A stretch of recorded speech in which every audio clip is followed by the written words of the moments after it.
Welcome, everyone. Nice to be with you all again. And for those of you that are maybe new to this group, welcome. My name is Snyder. I will be leading you in Introduction to Concentration Meditation. We'll be doing breath awareness practice today. Just a little background on me in case some of you don't know me. I've been meditating daily since 1976.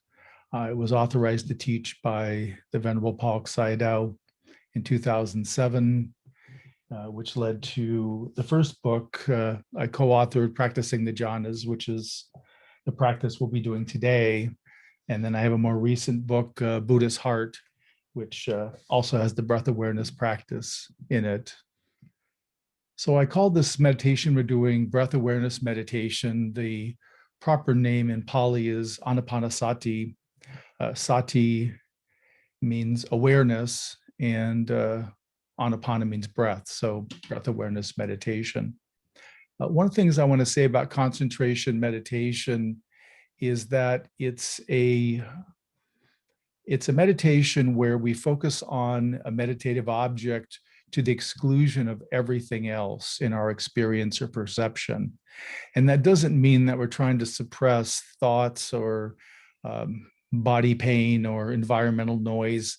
We're simply prioritizing the meditative object over all the rest of that information.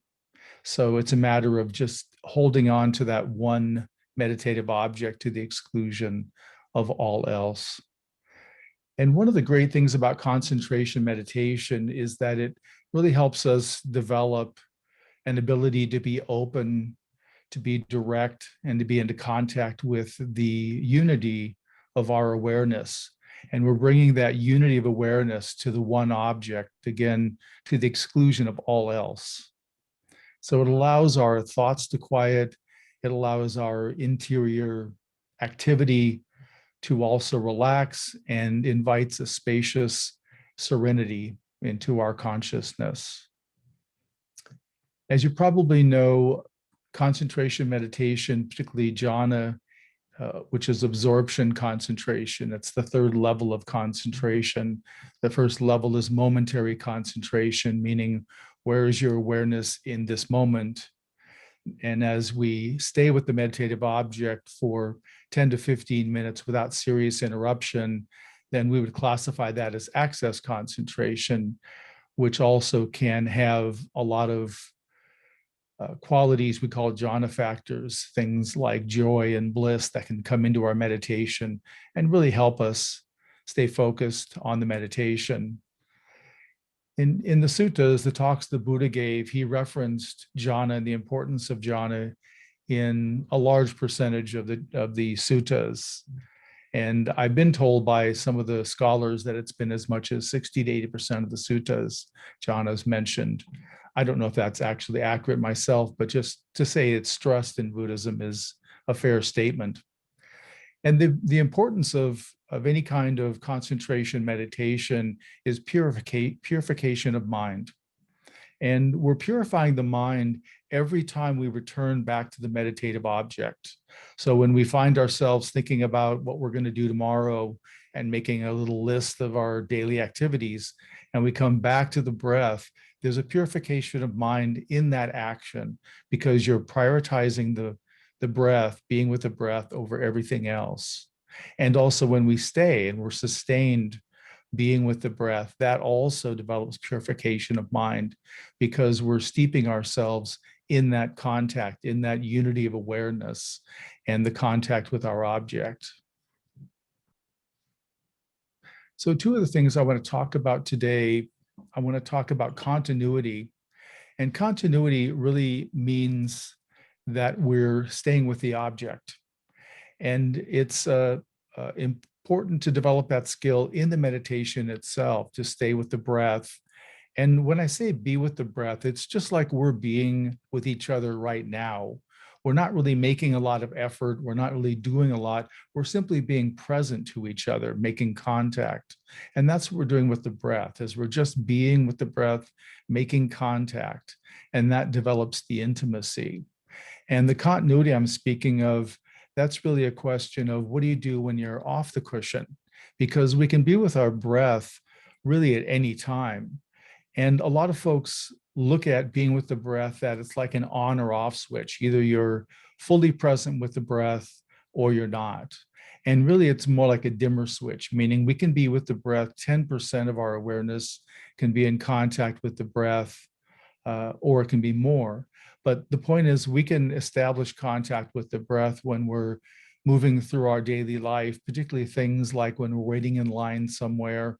We don't have a lot of demands on us. That's a time we can settle and just make contact with the breath. And that continuity really helps when we then return back to the meditation cushion or chair. The fact that we've developed a continuity off the cushion, we're creating pathways, we're creating commitment to being with the breath. So it's easier to be with the breath in meditation. So that's something that's really worth developing and looking at. The other topic I want to talk about today is effort. We normally look at effort in two ways. One, we have a proactive effort, which is really our doing. And that's where we come back to the breath again and again. That's really the doing part of this practice. So that's something to just pay attention to. When you're with the breath, there is a certain amount of effort in returning. But once you've returned and once you're established on the breath, then it's a time you can invite what we call the receptive effort. And that's an effort where you're relaxing, you're letting the breath, you're letting the contact with the breath really take its own, have its own life, have its own activity. We become more, I'm going to say, passive observers. And again, this is when we're established on the breath. So this would be when you're on the breath for 10 to 15 minutes without serious interruption. We would consider that to be established. And that's when you would try and just relax your effort a little bit. And you'll know if it's the appropriate time because you'll feel a kind of a depth, almost a pulling of your awareness with the breath or contact with the breath. It'll just deepen on its own. And if we've done it too early, what happens is we typically will lose the breath. Our awareness will be off on some other topic or object. And that's a sign, okay, we weren't quite concentrated enough to bring in that much receptive effort. So it's something that we can play with, we can learn about in our meditation. But I want to bring that up. So again, if you're finding at home or here today that you're having good contact with the breath, see what it's like to just relax your effort a bit. And I liken it to when we start off with this practice, it's more like we're in a boat with oars and we're having to row to move the boat. But after a while, we realize, wait a minute, there's a sail here. And so we can open up the sail and then that can catch the wind. And that's really a matter of the letting go and letting the universal effort, I might call it, come in and join our effort. So that's where the receptive effort becomes really helpful and really important. I think what we'll do is we'll go ahead and settle in and do some meditation. So again, this practice is really simple. It's a matter of breathing, which we're already doing. And then we're knowing that we're breathing in this region we call the Anapana region, the breath region. So anywhere from the nostrils, including the upper lip, is a fine territory to pay attention to. It can also be a little bit inside the nostrils if it just is a little easier to make contact. I'm going to briefly go through some posture instructions just so you have a little better idea of how your body can be positioned for optimal meditation. And then we'll meditate for about 25 minutes. So we start off with ensuring that our feet are flat on the ground, feeling the support of the building we're in and our contact with that building. And see if you can notice the support of the earth beneath that building, the earth supporting each of us right now together. They're being very well held. We normally want our knees to be lower than our hips, which gives the right tilt to our pelvis. And we can rock a little bit to the left and right, ensuring that we're centered and balanced in our seat. Want the hands to be on the upper thighs or in your lap. If you have them too low on your legs or on your knees, that can create some shoulder and neck strain. So I want to keep them high. And relax your shoulders. We hold a lot of tension in our shoulders. So make sure your shoulders are nice and relaxed. I like to imagine my shoulder blades melting down my back towards the floor. And this gives us a nice open chest for breathing. We want our breathing to be natural. We don't need to do an extended breath or a short breath. Just let your breath take care of itself. We can hold tension in our neck. So maybe you want to move your head side to side or in circles just to make sure that your neck is relaxed and your head is well positioned in the center of your neck. Your face should be on a flat plane perpendicular to the floor. We want to have a very slight tilt down. So we tuck our chin in just a little, and that helps to slow down the thoughts and let us rest more comfortably. If our chin would be it'd be up, that does promote thinking and daydreaming. If it's too far down, that's going to promote sluggishness and sleep. We also can hold a lot of tension in our jaw. So if you wish, you can slide your jaw from side to side, just making sure the muscles there are nice and relaxed, and there's a spaciousness in the joint where the jaw meets the skull. You can rest your tongue against your upper palate behind the front teeth, if that's comfortable to do. If it's not, don't worry. And really let your face relax. Another place we hold tension is in our faces. So just see if those muscles can relax a little bit more. And we're sitting eyes closed, so we can rest our eyes in their sockets. There's no need to do anything with your vision or your eyes in this meditation. And as I mentioned, just breathe naturally. And you're just being with the breath, just making contact. Take some deep belly breaths if you wish right now to just ground yourself to this moment. Rest your awareness on the breath. We don't need to follow the breath away from the body or into the body. Just maintain your awareness on the breath to the exclusion of everything else in your perception or experience. As your mind and body settle with your contact with the breath, your mind will begin to unify, settle, and relax.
If your awareness has wandered from being with the breath, gently return it without criticism or self-judgment.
If you feel you have good contact with the breath, try relaxing your effort just a little.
In these last few moments before I ring the bell, see if you can stay really close to your breath with no separation.